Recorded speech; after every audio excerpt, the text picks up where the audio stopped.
है जो मैं भेजने वाला था, लेकिन कल मैंने रोक लिया, लेकिन इसको नियमानुसार जांच के लिए मैं अब भेजूंगा।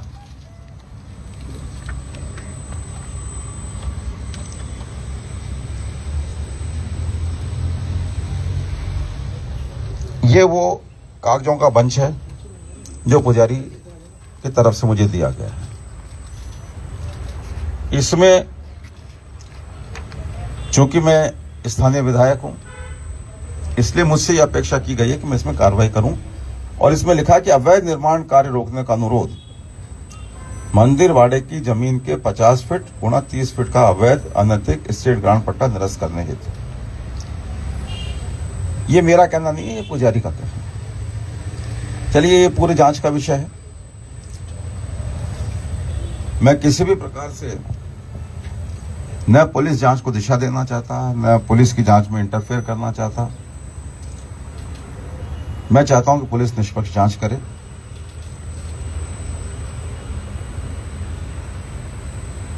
मृतक के परिवार की ओर से कोई भी शिकायत या जवाब अथवा स्पष्टीकरण मुझे नहीं दिया गया है। तो उन्होंने कोई मुझे शिकायत दी हो और मैंने उस पर कार्रवाई करने के लिए नहीं लिखा, मुझे कोई शिकायत नहीं दी उन्होंने। तरह तरह के जो वीडियो फुटेज या समाचार चैनल्स में आ रहे हैं, उसमें कहीं कहीं मुझ पर यह भी आरोप लग रहा है कि वो परिवार मुझसे मिलने आया और मैंने उस परिवार के किसी महिला को या व्यक्ति को, किसी को लात मारी, कि दुर्व्यवहार किया। ये सारे आरोप गलत हैं। मेरे घर पे, उस इलाके में जहां मैं मिलता हूं, वहां सीसीटीवी कैमरा लगा हुआ है। 13 तारीख की वो घटना बता रहे हैं। पुलिस मुझसे अगर पूछताछ करेगी तो वो 13 तारीख की सीसीटीवी वीडियो फुटेज भी मैं पुलिस को उपलब्ध करा दूंगा। तो उसमें स्पष्ट हो जाएगा कि वो परिवार के कितने लोग आए मेरे पास में, कौन कौन आया और मैंने उनके साथ में कैसा व्यवहार किया। कोई दुर्व्यवहार किया या कोई व्यवहार नहीं किया, या कोई गलत व्यवहार किया कि अच्छा व्यवहार किया, उस वीडियो फुटेज से पूरी तरीके से स्पष्ट हो जाएगा। मैंने मेरे पूरे राजनीतिक जीवन में आज तक कभी किसी गलत काम के लिए न तो सिफारिश की, न किसी को गलत काम करने के लिए दबाव बनाया किसी पर। मैं सिफारिश भी करता हूं तो सिर्फ न्याय की सिफारिश करता हूं। मृत्यु के कारणों का पता लगना जरूरी है। आत्महत्या आमतौर पर व्यक्ति क्षणिक आवेश में करता है। आत्महत्या करने से पहले 3-4 तरीके के वीडियो क्लिपिंग्स कोई बनाता नहीं है। जो वीडियो क्लिपिंग्स वायरल हो रहे हैं वो 3-4 तरीके के हैं। इसलिए सच्चाई ठीक से पता लगनी चाहिए। एफआईआर कराना हर किसी का अधिकार है। मुख्यमंत्री जी और सरकार और हम सब लोग कहते हैं कि एफआईआर दर्ज कराने का अधिकार है सबका। एफआईआर दर्ज होनी चाहिए। एफआईआर की गहराई से और निष्पक्ष जांच होनी चाहिए और जो दोषी पाया जाए उसके खिलाफ सख्त से सख्त कड़ी कार्रवाई होनी चाहिए। प्रकरण की के बारे में जानकारी मिलते ही कल मैंने महानिदेशक पुलिस राजस्थान एवं पुलिस आयुक्त जयपुर को पत्र के माध्यम से उच्च स्तरीय एवं शीघ्रता से जांच के लिए आग्रह किया। मैं उनको पत्र, दोनों अधिकारियों को, पुलिस कमिश्नर जयपुर को और डीजी पुलिस जयपुर को मैंने कल ही लिख दिया था कि आप इसकी चाहे तो एसआईटी से जांच कराएं, चाहे किसी उच्च अधिकारी से जांच कराएं, लेकिन इसकी निष्पक्ष जांच कराएं। मुझ पर इस प्रकरण को लेकर लगाए गए सभी आरोप निराधार हैं। मैं ये भी आग्रह करता हूं आप लोगों के माध्यम से पुलिस से कि जो विभिन्न चैनल्स में जो मुझ पर आरोप लगाए जा रहे हैं, चैनल्स नहीं लगा रहे, मेरे को चैनल से कोई शिकायत नहीं है। मेरे को मीडिया से, टोटल न प्रिंट मीडिया से न इलेक्ट्रॉनिक मीडिया से मुझे कोई शिकायत नहीं है।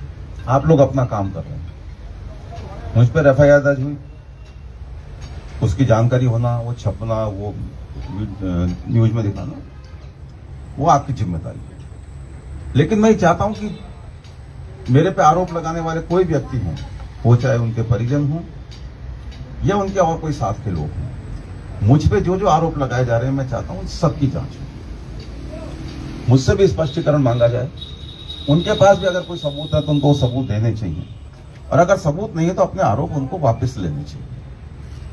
तो मैं इस सारी परिस्थिति में आपके माध्यम से ये स्पष्ट करना चाहता हूं, मेरा उस परिवार से अच्छा या बुरा कभी भी कोई संबंध उनसे मेरा नहीं रहा। जहां तक गिरधारी जी के प्राचीन मंदिर का प्रश्न है, पिछले कई वर्षों से मुझे नहीं लगता कि मैं उस मंदिर में गया भी हूं।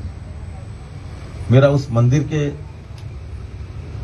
मंदिर सही है कि राम प्रसाद जी का परिवार सही है, निश्चित रूप से जांच का विषय है। बहुत सारी बातें चूंकि इसमें कही गई है, इन डॉक्यूमेंट में जो मुझे पुजारी परिवार की तरफ से दिए गए, पुजारी जी की तरफ से दिए गए हैं, मैं चाहता हूं मैं इसको निगम में भेज रहा हूं, इसकी भी उच्च स्तरीय जांच हो। अगर पुजारी जी के आरोप गलत हैं तो उनके खिलाफ जांच हो, और अगर पुजारी जी का कहना ठीक है तो भी सच्चाई जनता के सामने आनी चाहिए।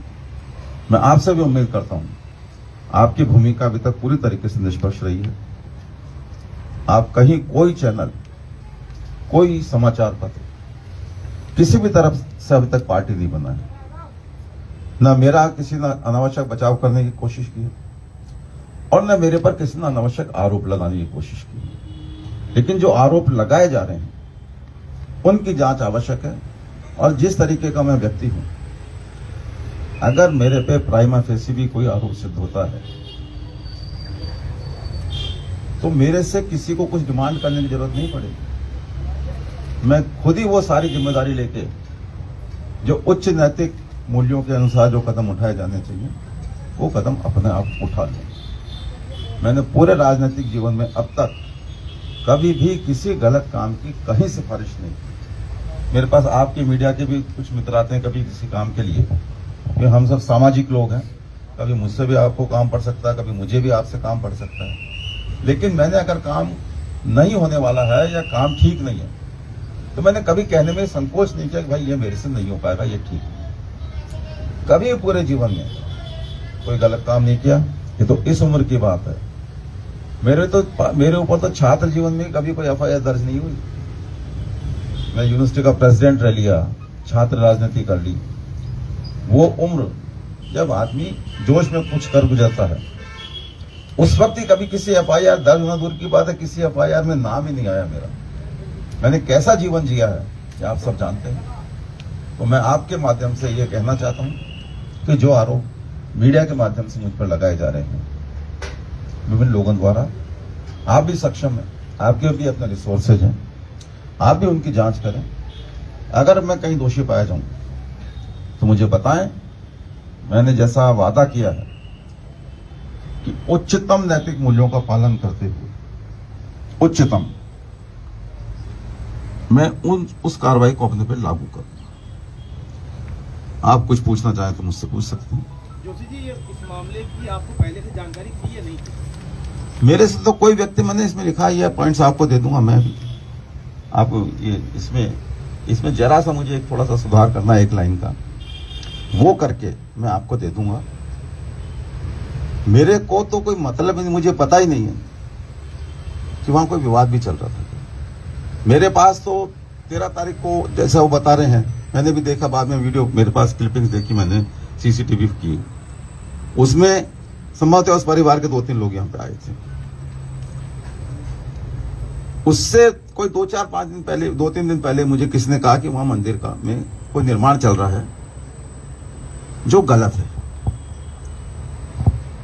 तो काम रुकवाने के लिए कहा कि भाई काम रुक जाए, दोनों के कागजों की जांच हो जाए, जो सही हो निगम उस हिसाब से कार्रवाई करे।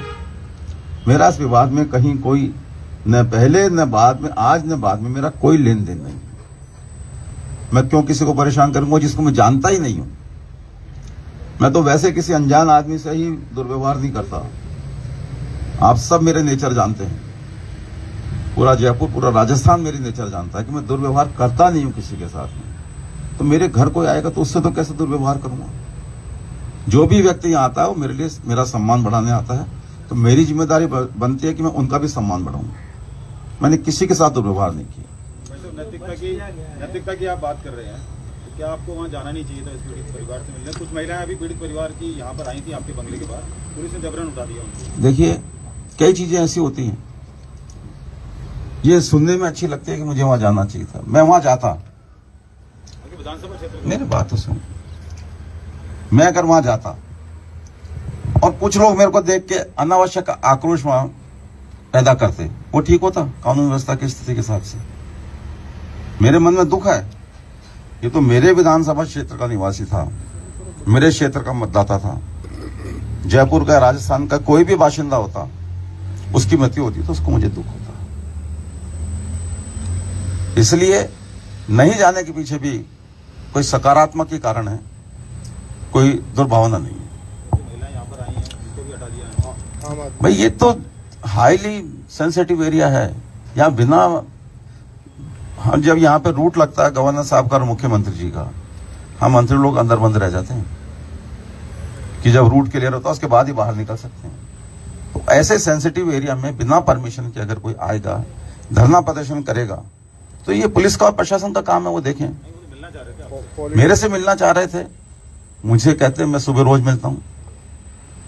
मैं उस परिवार से, जो परिवार जब 13 तारीख को आया था, उनसे मेरा आमना सामना हुआ ना। मैंने उनसे तो नहीं कहा भाई आप क्यों आए। कई चीजें हम अगर नहीं करते तो उसके पीछे भी सकारात्मक कारण होते हैं। आप ये मान के चलिए, देखिए सबसे ज्यादा दुख तो उनको जिनके परिवार में मृत्यु हुई, लेकिन एक जनप्रतिनिधि होने के नाते मेरी संवेदनाएं उनके साथ हैं और मेरे मन में उनको लेके किसी प्रकार की कोई शिकायत नहीं। पता नहीं कैसे उनके मन में ये बात आई, लेकिन मेरे मन में कोई बात आएगी तो उसका कोई तो आधार होना चाहिए। मैं मृतक व्यक्ति से, मुझे लगता है कि वो जो लोग आए थे उनमें ये राम प्रसाद जी नहीं थे। एक संभावना है कि मैं जानता नहीं। मैं जिस व्यक्ति की मैंने कभी शक्ल ही नहीं देखी, उसको मैं कैसे जाति सूचक शब्दों से संबोधित करूंगा, कैसे मैं उसे दुर्व्यवहार करूंगा और क्यों करूंगा। और यहां कोई व्यक्ति अगर आता है, उसके सिर पर तो लिखा नहीं होता कि व्यक्ति अमुक समाज का, अमुक धर्म का, अमुक जाति का है। मुझे कैसे मालूम पड़ेगा कि अमुक व्यक्ति अमुक जाति का है? इसलिए मैं कह रहा हूं, मुझे बहुत दुख है, मुझे बहुत दुख है कि एक व्यक्ति की जान गई। क्यों गई, ये गहराई से इसकी जांच हुई। और मैं समझता हूं कि अभी जो आपने मेरे से कहा कि उस परिवार के लोग यहां से आए थे, मेरी जानकारी के हिसाब से उस परिवार के लोग नहीं थे, किसी राजनीतिक दल के लोग थे। उस परिवार के लोग आते और मुझसे मिलना चाहते और मेरे घर आते, तो आप ये मान के चलिए मुझे उनसे मिलने में कोई परहेज नहीं है। उस परिवार के लोग नहीं थे। ये मानते हैं कि इसमें राजनीति हो रही है भाई साहब? मैं किसी पर आरोप नहीं लगाना चाहता, इसलिए नहीं लगाना चाहता, मैंने कहा ना, मैं इस जांच को कोई दिशा भी नहीं देना चाहता और इसमें दखल भी नहीं देना चाहता। मुख्यमंत्री जी को क्या आपने अपना पक्ष रखा है या उन्होंने कुछ पक्ष रखा है?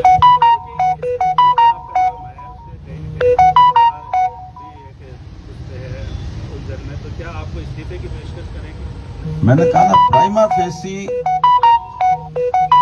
थोड़ा सा भी अगर प्रूव हो गया तो उच्चतम नैतिक मूल्यों का पालन करूंगा, यह विश्वास है। अगर प्राइमा फेसी भी प्रूव हो गया तो किसी को, मुख्यमंत्री जी को या पार्टी हाईकमान को या किसी भी व्यक्ति को मेरे से कुछ नहीं मांगना पड़ेगा, मैं खुद ही पालना कर दूंगा।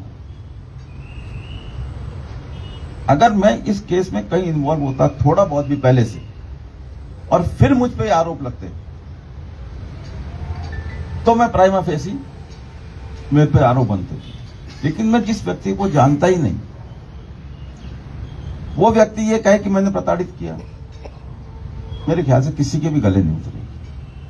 फिर भी चूंकि जान गई है, मृत्यु हुई है किसी व्यक्ति की, पुलिस चाहे एसआईटी बना, मैं तो ये कहता हूं, मृतक परिवार जो है, मृतक परिवार के राय से भी अगर कोई जांच अधिकारी इसमें नियुक्त करने की इच्छा रखे, पुलिस अधिकारी, मुझे उसमें भी कोई एतराज नहीं होगा। किसी से भी जांच कराएं, किसी से भी। मेरे को कोई एतराज नहीं। ऐसा आरोप ये भी लगा भाई साहब, उसमें जो वीडियो सामने आए हैं उसमें ऐसा लग रहा है कि 3-4 एंगल से बनाए गए हैं अलग अलग तरीके से, और उसमें आपका नाम सबसे लास्ट में आता है और उसमें जी लगा के और बोला जाता है। ठीक है, ये तो मैं उस मृतात्मा के प्रति धन्यवाद ज्ञापित करूंगा कि जिसने आखिरी बार मेरा नाम लिया और फिर भी मुझे सम्मान दिया। इसका मतलब कहीं ना कहीं उस मृतात्मा के मन में भी मेरे प्रति ये भाव था कि शायद मैंने दुर्व्यवहार नहीं किया। तो ऐसे में क्या उस परिवार आपको की जो लगता है कि मांगे इसने हैं- इसको बनवाया, फ्रेम किया था? ये तो जांच का विषय है। भाई साहब ये सर आप सरकार में हैं, उस परिवार की जो मांगे हैं ऐसा करने तो आप पूरा करेंगे, उसमें मदद करेंगे? देखिए, सरकार अपने हिसाब से काम करती है। सरकार में कोई एक व्यक्ति नहीं होता। सरकार उस परिवार के साथ में जो भी करे अच्छे से अच्छा करे, मुझे खुशी होगी, मुझे कोई ऐतराज नहीं है, मुझे खुशी होगी। और मैं भी जीवन के किसी मोड़ पे अगर उस परिवार ने मुझसे कुछ अपेक्षा रखी तो उन अपेक्षाओं को पूरा करूंगा। जोशी जी, मेरा ये सवाल था कि आपके 35-40 साल के राजनीतिक करियर में आपके परिवार पे सिर्फ 2 आरोप लगे हैं गंभीर। एक जो आपके बेटे पे लगा था, उसमें FIR लॉन्च हुई हुई थी। अब आप पे आरोप लगा, FIR हो गई, तो ये आपके घर का क्या माना जाए, क्यों हो गई, कैसे हुआ? देखिए, ये तो हम तो खुद ही कह रहे हैं। मैं पहले वाले मामले में तो अभी नहीं बोलूंगा क्योंकि यहां राजस्थान का विषय ही नहीं है, वो दिल्ली का विषय। इतना जरूर आपको जानकारी देना चाहूंगा कि लगभग 11 महीने से अधिक का समय हो गया, आज तक दिल्ली पुलिस ने उसमें चार्जशीट पेश नहीं करी। वो दिल्ली पुलिस जाने, पुलिस का अपना सिस्टम, अपना काम है, वो करे। लेकिन आप यहां के बारे में सोच सकते हैं कि मुख्यमंत्री जी बार बार जो बात कहते हैं कि FIR दर्ज करने से हम नहीं रोकते, यह सिद्ध होता है। मेरे खिलाफ कोई बात आई, FIR दर्ज हुई, जो सिस्टम है उस सिस्टम में जांच होगी। मैं तो जैसे मैंने कहा कि सरकार या प्रशासन या पुलिस अगर उस परिवार की सहमति से भी कोई जांच अधिकारी नियुक्त करे तो मुझे कोई ऐतराज नहीं है। अच्छा, परिवार कह रहा है कि 70 साल से ज्यादा से वो वहाँ पर रह रहा था, तो अचानक ये बात अतिक्रमण की और उनको हटाने की ये कहाँ से कैसे है, इसको लेकर के? इस बंच की PDF आपको मैं उपलब्ध करा दूंगा। ये जो बंच मुझे दिया गया है, मैं नहीं जानता ये सही है कि गलत है, लेकिन इसकी जांच के लिए मैं निगम को भेजूंगा। मैं उस पर बोलूं, ऐसा लगेगा कि मैं परिवार को गलत बता रहा हूं या किसी को पुजारी को सही बता रहा हूं, मैं नहीं बोलूंगा इसमें, इसलिए कि मुझे नहीं बोलना चाहिए। ऐसा लगेगा कि मैं दबाव बना रहा हूं। आज जिस तरह से कार्रवाई देखने को मिली है, मतलब कि घर के बाद तो उनका आरोप है पहले गार्ड बिठा दिए गए थे। आज जो अतिक्रमण की बात कर रहे हैं, जिस होटल की है जिसकी भी, आज वहाँ पर 4 जिस उस निर्माण को ध्वस्त किया जा रहा है, तो क्या मतलब कि आप मतलब कि उसके बाद इस तरह का नगर निगम कार्रवाई कर रहा है? देखिए, थोड़ी सी मुझे भी जानकारी मिली, जो निर्माण ध्वस्त किया जा रहा है, मुझे नहीं लगता कि उस निर्माण से जो मृतक का या मृतक के परिवार का कोई संबंध है। सरकार को कोई सूचना मिली, कोई निर्माण है, अगर मुझे भी उस निर्माण को हटाने के लिए कोई शिकायत मिली होती तो मैं उस पर भी कार्रवाई करने के लिए कहता कि अगर गलत है तो उसको हटाया जाना चाहिए। मुझे तो अभी भी नहीं पता वो जो निर्माण हटाया जा रहा है, मैं मानता हूं कि सरकार हटा रही है, निगम हटा रहा है तो गलत ही होगा, लेकिन मेरे को उसके बारे में किसी ने कोई शिकायत दी नहीं। मुझसे तो कभी, मुझे लिखित में शिकायत तो रामप्रसाद जी के परिवार ने भी कभी नहीं दी। ये भी मुझे लिख के नहीं दिया कि हम सही हैं कि हम गलत हैं। लेकिन बहुत सारी बातें हैं, मैं यहाँ प्रेस में उन सब बातों को उठाऊंगा तो ऐसा लगेगा, आपको सब पता है कि उस जिस निर्माण को लेके ये इतना बड़ा घटनाक्रम हुआ कि जान गई, उसके बारे में कोर्ट में, कचहरी में सारा मामला पूरा एकदम स्पष्ट मामला है। लेकिन चूंकि कानूनी कार्रवाई चल रही है, अर्ध न्यायिक कार्रवाई चल रही है, लोकायुक्त की यहां भी इसकी जांच पेंडिंग है, कोर्ट के भी पहले कोई डिसीजन आ चुके हैं, तो ये वो सारी बातें हैं, पुलिस जांच में इन सब बातों को मेरे ख्याल से इनकॉर्पोरेट किया जाएगा, उस पर ध्यान दिया जाएगा। भाई साहब एक आखिरी सवाल है। आगामी दिनों में आप पीड़ित परिवार से मिलेंगे? अब आपके संज्ञान में मामला आ गया है, अब आप आगामी दिनों में पीड़ित परिवार से मिलेंगे? अगर मेरे उस परिवार से मिलने से कोई लाभ होगा, विधायक होने के नाते मेरे पास नहीं, मैं जाऊं और उनको दुख हो तो मैं उनको दुख देने क्यों जाऊं? लेकिन मेरे जाने से उनको अगर कोई तसल्ली मिलती है तो मुझे जाने में कोई संकोच नहीं। आखिरी सवाल भाई साहब, ये करोड़ी जी पहुंच चुके हैं वहाँ पर और वो कह रहे हैं कि आंदोलन किया जाएगा अगर इन्हें न्याय नहीं मिलेगा। बिल्कुल न्याय मिलना चाहिए, मैं तो खुद न्याय की मांग कर रहा हूँ, मैं तो खुद न्याय की मांग कर रहा हूँ। उनको भी न्याय मिलना चाहिए और मेरे को भी न्याय मिलना चाहिए, लेकिन कितना जल्दी? ये तो पुलिस का काम है। मैंने पूरे इतनी देर में कहीं पुलिस की जांच को दिशा देने की या प्रभावित करने की कोशिश नहीं की और मैं करूंगा भी नहीं। किरोड़ी जी कह रहे हैं, ठीक कह रहे हैं, उस परिवार को भी न्याय मिलना चाहिए, सच्चाई सामने आनी चाहिए। वो परिवार सही है तो भी सच्चाई सामने आ जाएगी, कोई दूसरा बात है वो भी सच्चाई सामने आ जाएगी। और मुझे भी न्याय मिलना चाहिए कि मैं जिस परिवार से, जिस व्यक्ति से मिला ही नहीं, मैं उसको प्रताड़ित कैसे कर सकता हूं? और इतने से दिन में 13 तारीख को वो परिवार मुझसे, उस परिवार के लोग मुझसे मिलके गए, उसके बाद से मैं उनसे मिला नहीं हूं अभी तक। उस परिवार के किसी भी व्यक्ति से 13 तारीख के बाद में मैं आज तक नहीं मिला हूं। मैं कैसे प्रताड़ित कर सकता हूं? ठीक है सर। वैसा एक परिजनों का ये भी आरोप है कि जो मृतक ने जो नाम लिए हैं उनमें से दाग है वो भी आपके नजदीकी बताया। मेरे कॉन्स्टिट्यूएंसी में बहुत सारे लोग मेरे नजदीक हैं, लेकिन मैं कह रहा हूं कि जो मंदिर जिसका जो विवाद है, मैं पिछले कई साल का तो मुझे ध्यान है, उससे पहले कभी मैं चुनाव में को मंदिर में दर्शन करने चला गया हूं तो मुझे पता नहीं, लेकिन पिछले कई साल से मैंने उस मंदिर में प्रवेश ही नहीं किया, उस मंदिर परिसर में प्रवेश नहीं किया।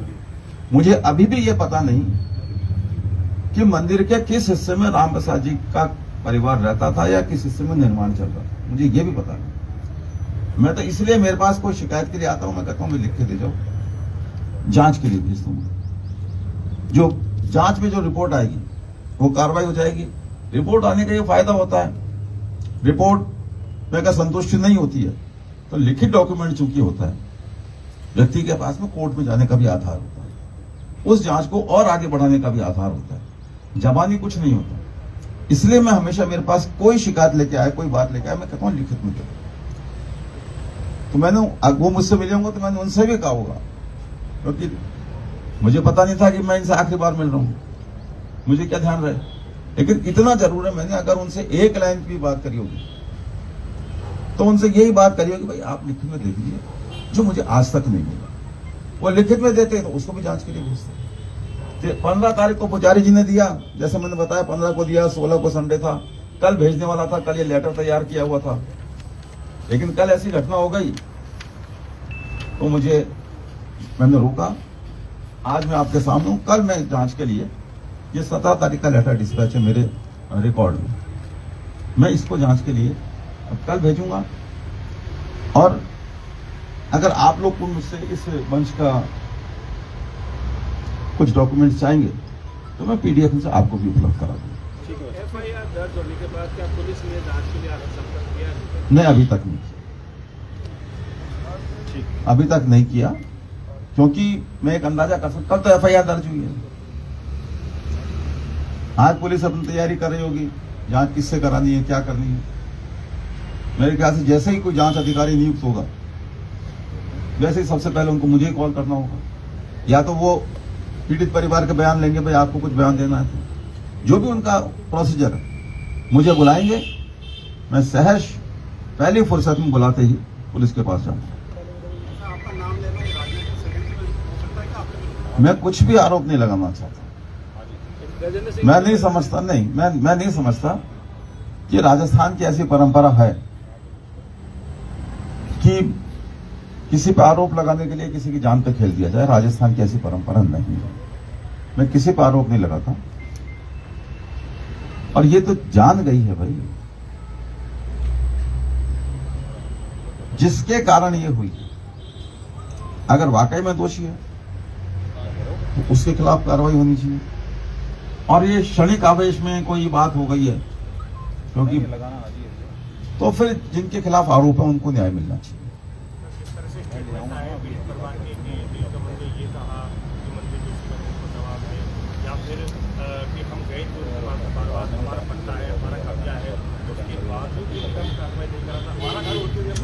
एक दिन मेरे पास वो परिवार के कुछ लोग आए थे, सिर्फ एक बार, और संभवतः मेरे से उनकी इतनी बातें नहीं हुई। मैं हमेशा एक बात कहता हूं, किसी से जबानी बात करने से पहले मैं ये कहता हूं कि आपको कुछ कहना तो लिखित में दे दीजिए, जैसे मैं बार बार कह रहा हूं। मेरे को उन्होंने लिखित में नहीं दिया, मैं उनकी बात को आगे कैसे पहुंचा था? हाँ, मैं तब दोषी होता, वो परिवार भी मुझे लिखित में देता, मैं उनकी बात को रोक लेता और पुजारी जी की बात को आगे पहुंचा देता, तो मैं दोषी होता। मेरे पास लिखित में उनकी तरफ से कुछ नहीं, पुजारी जी की तरफ से जो मैंने आज तक आगे नहीं भेजा है। जबानी किसने, चूंकि जैसा मैंने बताया कि इतने पुराने मंदिर का मामला है, मैंने निश्चित रूप से कहा होगा कि भाई इसको काम को रोक के दोनों पक्षों के आप कागज की जांच कर लीजिए और जो सही है वो कार्रवाई। एक सवाल ये भी आ रहा है, जैसे सीधे डायरेक्ट इस मामले में ज़्यादा जैसा आम जन में बातें चल रही है कि नाम महेश जोशी का आया है, तो पुलिस प्रशासन क्या करेगा जब जो कि मंत्री है? मैंने कहा ना, वो जिससे चाहे जांच कराएं, मेरी चॉइस नहीं बता रहा हूं मैं किससे जांच कराएं। पुलिस अधिकारी चाहे डीजी पुलिस हो चाहे कमिश्नर हो, वो उस परिवार से बात करके जिसको वो जांच अधिकारी मांगे, जिस किसी को भी उसको जांच दे देंगे, मुझे कोई एतराज नहीं। किसी से भी जांच कराएं, किसी से भी, मुझे कोई एतराज नहीं। ये बाकी कोई षड्यंत्र है, क्या है ये? मतलब विधानसभा क्षेत्र आपका है, सवाल बार बार आपकी तरफ ही आ रहे हैं, तो है क्या ये मामला? मैं तो खुद हैरान हूं, मैं तो खुद हैरान हूं कि मैं जिस व्यक्ति से मिला नहीं वो मुझ पर आरोप लगाए। कभी मिला ही नहीं मैं उनसे, फिर मुझ पर आरोप लगाए। मैं खुद हैरान हूं कैसा क्यों हुआ। इसलिए मैं बार बार कह रहा हूं कि सच्चाई सामने आनी चाहिए। प्राइमा फेसी भी अगर मुझ पर आरोप सिद्ध हो गए तो मैं बार बार एक बात कह रहा हूं, मैं वो करूंगा जिसकी आप लोग कल्पना नहीं कर सकते।